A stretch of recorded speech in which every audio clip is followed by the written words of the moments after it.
Hey, what's up everyone? Zach here from Throttle Addiction. We just bought a Sportster and we're going to start a video series where we show you how to take our Deluxe Hardtail kit, chop this Sportster, add that thing on, and it's going to take you from dad bike to chopper god. Alright, so a couple things I want to run through on this is when you're buying your donor bike, some things to look for. So maybe you already have a Sportster, your donor bike situation's already sorted out, that's cool.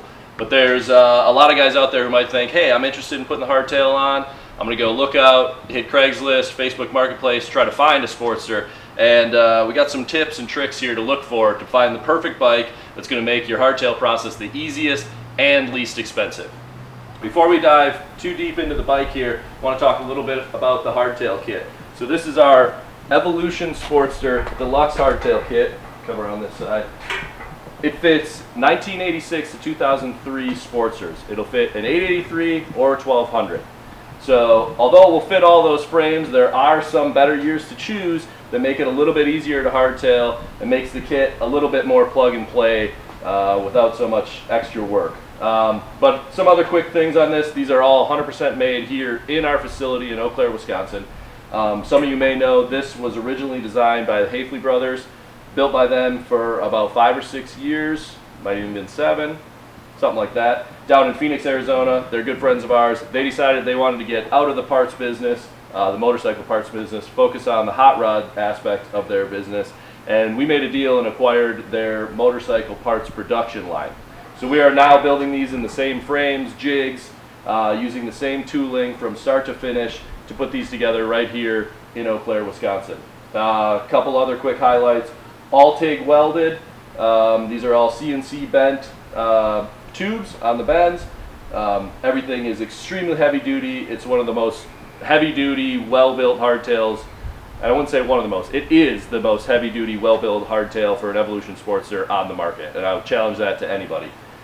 In addition to that, we have the best well put together kit. It's gonna, if you buy the Deluxe kit, you get the oil tank, you get the fender, you get the sissy bar. We have the seat pans and the seat options, both in a bare pan or fully upholstered seat, that all go together.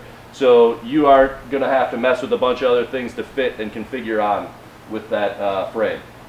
We have another video that goes into detail with that, but if you're in the market, we think this is the best option. If you want to learn more about this, we do have other videos and lots of information specifically about the frames, how they're constructed, the fitment, the process, all of that. So enough bragging about this. Let's get back to the point of this video where we're talking about how to buy a Sportster that you are going to cut up. You're going to cut this frame in half and we are going to attach it to that. All right, so for those of you that don't know, we are located in Eau Claire, Wisconsin, and we picked this little beauty up out of Rochester, which is about a 2-hour drive. So we were specifically looking for a bike that we're going to chop, put together this video series, and we're going to show you guys how to do everything. So this is a 2002 883 Sportster, and the previous owner had it bored out to a 1200. Traditionally, I might shy away a little bit from that. I like buying bikes, donor bikes, or personal bikes that nobody's been inside the motor. I kind of follow by the creed that the factory put it together the best, and if a mechanic hasn't been inside of it, it's probably better than if he has. Now, don't get me wrong, there's tons of great mechanics that can rebuild and up horsepower and all that stuff, but for every one of those, there's 10 more that are bad. So if I can find a bike that has not ever been broken open, that's the best situation. In this instance, the gentleman that we got it from, you just could tell he took care of the bike. He was your quintessential older man.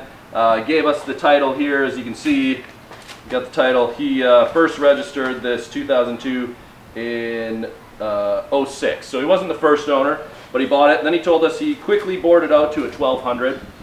He gave us all of the other paperwork with it. And this is kind of tip number 1. When you go and look at a bike and the guy comes out with like the bag of this stuff, you know, we got the original purchase brochure that he had from when he bought it at Apple's Harley-Davidson. I don't know if these guys are even around anymore. But when you get this stuff, that's a good sign that you got a bike and a person who took care of things. And it wasn't passed around. You know, you're not buying a Sportster that's been owned by 15 different people. All right, so the next thing is pretty basic. Obviously, mileage, overall condition. So this bike has, let's turn this on, get exactly what we got here. 7,542 miles. So for a bike that is 18 years old, That's pretty good.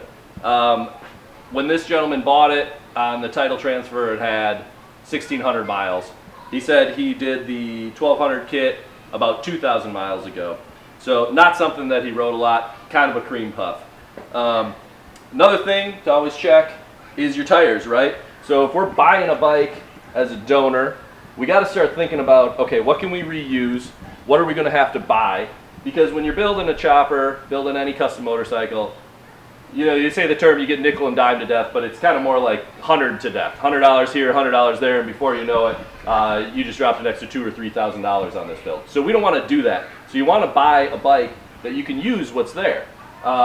These late 2000 Sportsters are great because they have 21 wheels up front. They have a 21-inch spoke wheel. In the back, they do have this big ugly disc thing that we'll probably have to replace, but we can definitely use this 21 up front, which then leads me to tires. This gentleman said he replaced the tires about 200 miles ago, but it turns out when you read the date code on the tires, 200 miles ago was probably 4 years ago, and it looks like we have a 2016. So this tire, something to always check, there's going to be 4 digits in a little kind of round circle stamped into the tire sidewall. That'll give you the date. Obviously tread is important. Guy might come up and say, oh, look at the nipples are still on this thing has no miles on it, and that's true, but manufacturing recommendations on tires is that you replace them after 5 years regardless, because of the compounds in the rubber degrading, getting hard, they're not as sticky. So it may look like a great new tire with all the nubs on it, but it's actually approaching its last year of life, but we'll still get that last year out of it. Coming to the back, same thing. And this is a high quality tire. This is actually an American Elite tire, which is one of the best tires that you can get. Same day code on that one, 2016, so we probably had both of these done at the same time. Again, all the nipples are still on the tire, so very little mileage at all on it. So another reason we chose 2002 is because between the years 2000 and 2003, Harley ran a different brake caliper. So this 3-year only brake caliper is actually the caliper that was used to fit directly onto our Deluxe Hardtail kit. The reason that that one was used is because it has the bracket integrated into it, much like a Softail caliper. The caliper has a tab, which is on the rear frame of the Hardtail kit, and it's just the cleanest look available. Prior to that, the calipers actually came off and attached to a larger bracket, which one could use and do some cutting and thinning and make it look a little bit better and still use it with our kit. But if you want the easiest application, which is what we're trying to do here, you want to find a 2000-2003 Sportster. Or, of course, you can just buy the 2000-2003 Sportster brake caliper, but that retails for around $265. So if you're thinking in your purchases, you got to add that on top, that's a decent little chunk. One of the other things to think about when buying a bike specifically to chop and as your donor bike is actually the overall condition and what you can pull off of it and resell. So a lot of guys, you know, they think, hey, I'm going to cut this thing up, I'm going to tear it off, this all is going in the trash, I'm going to buy the most clapped out piece of crap I can find. That's not what we would recommend. We would actually recommend that you buy the most cream puff, untouched, original, primo condition bike that's out there, because you can pull this stuff off and this is real money. So this is how we got this thing. It's got a windshield, not something we're going to use, but it's a stock quick attach Harley windshield for a bike that they made a million of these things on, and there's still people that want to put windshields on them. So we can throw this on eBay and probably get 50, 75 bucks for that. Maybe on Facebook Marketplace, who knows. We got a bolt-on rear sissy bar with the rack, with the plates. I mean, that whole setup, it's in great shape. That's probably another $100 here. The tin set. When we chop our bikes, you're not going to use the rear fender. You're probably not going to use the front fender. And if you want to pay no attention to style or aesthetic, you could use this gas tank, but we're just going to tell you it's going to look really ugly once you hardtail it. People do it, but again, we would just not suggest it. It looks terrible. It's your bike, but we made the kit so everything looks good. If you're going to build a chopper, you need to put a proper chopper gas tank on it. And the reason is that you don't want to reuse it is because the mounts sit up real high. Once you strip this seat off, you're going to have this high flying back thing. It just looks terrible. Don't do it, please. For my sake, don't do it. So that means this whole tin set's going to get sold. There's not a dent on this thing. The paint looks good. It's not a hideous color. there's maybe somebody out there who wants a full take set, and you can try it both ways. You can either split it up and just sell the pieces individually, because maybe there's a guy who has this exact paint match and he smashed his tank and he just needs a gas tank and it's already painted and it's got the thing, and that saves him a ton of money if he can buy that off eBay, right? So if you split your pieces up, you might get a little money. You want to be simple, maybe there's a guy who just wants to change the color of his Sportster, go back to stock, something like that, he'll buy that. But I mean, we should easily be able to get $200, $250 for this tank and fender set on eBay. Say we got a 50 bucks there, maybe 100 bucks there. We're at like $400 or $500 right there, just on the tanks and the accessories on here. If you want to get crazy with it, you can start nickel and diamond pulling all this stuff off. Oil tank, shocks, and a lot of it, yeah, it's not worth a ton of money. It's gonna be 20, 30, 40 bucks here, but it does add up. And if you can get $500, hey, that's a nice little chunk of change to throw in your chopper piggy bank. So let's talk about what we are going to use on this bike. I didn't even mention, we're pulling off, obviously, the seat. This is just a stock Sportster seat, pretty ubiquitous, not worth a buck, too much, but hey, you might get 50 bucks for that. So what we're going to use on this thing is we are going to be using the full front end, okay? So when we pull this off, this is just going to come off. We're going to pretty much leave it as it is, and we'll reuse that. We're going to use the wheels, we're going to use the tires. Sorry, I should say the front wheels and tires. We're going to use the rotor, we're going to run a front brake on our bike. We're going to ditch turn signals. Obviously, we'll sell that. Windshield, we're going to probably trim up the hand controls up here. We'll run a different bar and riser setup. Speedometer, may have one, may not, probably won't. The other thing I like about these customs, this was an 883 custom, is that they have a like the bottom mount headlight as opposed to the riser style headlight. Just kind of gives it that more nostalgic chopper look. And hey, if I don't have to go buy a headlight, that's 75, 100 bucks right there. So I can use that. That's great. All right. The other thing to think about a little bit is what kind of bar setup you're going to run and how your cables are going to allow you to change your bars, right? Because cables, although they are boring, they are not cheap, and running and switching all that's going to add up to some dough. With this, unfortunately, our clutch cable is stretched out. It did look like the previous owner actually changed these bars out. They put some wider stuff on there. I think this had like little drag bars when they came stock. So, but with the cables, if you can find one that has a bar setup that will allow your vision, allow the stretch and fitment to what you want to put on there, that'll definitely save you some money. Probably if you're going to go with apes or anything like that and it's not already on the bike, just plan that you're going to have to buy new cables. Coming around the rear here, our oil tank is going to be gone. We're going to switch over to use the oil tank that comes with the chopper kit. We'll probably switch up the exhaust. Unfortunately, this stock exhaust just doesn't look great on the chopper setup, so we'll probably switch this over. We may build something custom or pull something out of the box to put on.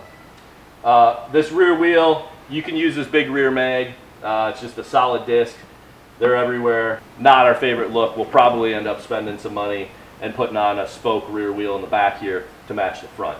Now, if you're out shopping, that's one of the things. They did make like the 1200s that didn't have the disc in the back. They actually had some spokes, so you can kind of keep an eye out for that. Now, if you were building maybe a sportier build, not Sportster, but a sportier, maybe race-inspired kind of tracker sort of thing, maybe you want the mags. So then you want to go out and look for a bike that has mags. Another thing to think about when you're picking out your donor bike is forwards or mid controls. Some guys like to lean it out there and cruise. Hey, if you're building a chopper with a big king and queen seat, the forward controls kind of fit that mold. If you want something more aggressive, more sporty, maybe you want the mid control. So it's easy enough to pick and choose. There's a lot of these Sportsters out there, so don't jump the gun and go for one and be like, I'll just switch those controls out because hey, you're going to spend 250 bucks doing that. So we're going to stick with the forward controls on this bike. So it had that. We'll switch up the pegs here. This isn't exactly the style we're going for, but hey, you know, we can probably get another 25 bucks for that. Maybe a case of beer. I don't know. Last thing on the drive, right? So with the hardtail kits, a lot of guys will switch them over to a chain drive. Obviously, I want to say like 91 and later, they had belts. The late 80s and 90s Sportsters are going to have a chain on there. You can use a belt. but the kit extends the bike 2 inches. So you're going to need to get a longer belt. We are going to try to stick with the belt here. We're going to switch it up. Hey, belts are clean, they don't throw grease, they work, right? If you want to go to a chain conversion kit, a lot of people like to do that just for the simplicity of maybe fixing a chain broken down on the side of the road, or just the look. It looks cool. So you can use a chain conversion kit on here as well. So the last few things to think about, I guess, is you know, when you're buying your bike, pretty basic stuff. Check the tires, check those year dates on those tires. Check the overall condition. Hey, get underneath it. Does it look like it's got oil leaking and all that stuff? Don't jump the gun and buy the cheapest bike you see out there thinking you're going to save money. You're going to put money into it in the long run. Hey, something simple like check the oil. Take a look here. We found this one. This is like brand new right there. Literally no miles on that, so we are in good shape there. Doesn't always tell the whole story, but it's at least a good indicator. Again, check the tins out, see what you can resell. Look at it through the eyes of what you can put on eBay to recoup more money for your chopper project. And then my best and most important advice is pick the latest model bike that you can find, right? It's a newer bike, it's probably going to have less miles, it's got newer technology. Let's assume that the difference between an 86 and a 2003 Sportster, that Harley did some engineering in there and made a better bike, right? If you get into the 90s and above, like 91, you're going to get a 5-speed, right? I own one, an 89 Sportster that's a 4-speed. They suck. You get out on the freeway, on the highway, you're just high RPM. So if you get yourself a 5-speed, you're going to save some RPMs and some cruising, get a little extra speed there on your top end. All right, so my top points. Buy yourself a 2000 to 2003. Okay, that's because it's going to have the brake caliper that is just a direct bolt-on for our kit. That's going to save you some money. Buy yourself, if you can't find that, make sure you get one that has a 5-speed, right? Next, hey, 1200 versus 883. We're going to trim some weight off this, so the 883, depending on the size of the rider, you might be fine. That might work for you. But if you can get a 1200, hey, in cubes we trust, right? So you have more horsepower, a little bit more cubic inches, you might have more fun on your bike. Lastly, just look for a clean bike. Look underneath. Does it look like seals have been broken, like it's got built up, dusty, grimy oil? That type of stuff. You know, we're going to be messing with the body and frame here when we make it into a chopper. If you don't have to worry about your motor, if you don't have to worry about internals, top end, lower end, things like that, that's going to make your build so much easier, because we're not even going to open that thing up. We're just going to pull it out, pluck it right back in, and we are down the road, all right? So what everyone wants to know, hey, price. So we bought this thing towards the end of the year. It's 2020. We bought it in August. Winter is coming here. Prices are starting to fall in Wisconsin. We paid $2,300 for this bike. So they're out there, guys. You got to be patient. You got to watch. You got to look pretty frequently, and then you get a feeling for your area. You get a feeling for the market. You know what people are asking, and you know what's a good deal. So make it your pastime to stay on Craigslist or Facebook Marketplace seems to be kind of taken over. But live in that. Get a great feel for the market, and then when you find that good deal, you're going to know it's a good deal. Don't double clutch. Just go get it, right? What we're going to do now is we are going to strip this thing down. We are going to film it step by step for you so you can watch how we put this bike together. You will have nothing left up to the imagination. You will know exactly what to do with every bolt, wire, piece. And then the other thing, we're going to keep track of how much money we make when we pull things off and sell it. We're going to keep an overall tally, and at the end of the day, we're going to give you guys a bill that shows exactly what we paid to put this bike together using our Hardtail kit, probably a whole lot of parts from this warehouse and throttleaddiction.com. And at the end, we're going to have a bitchin' Sportster, a sweet little chopper that's going to be fun to rip around on, and you guys are going to know exactly how to do it. So stay tuned.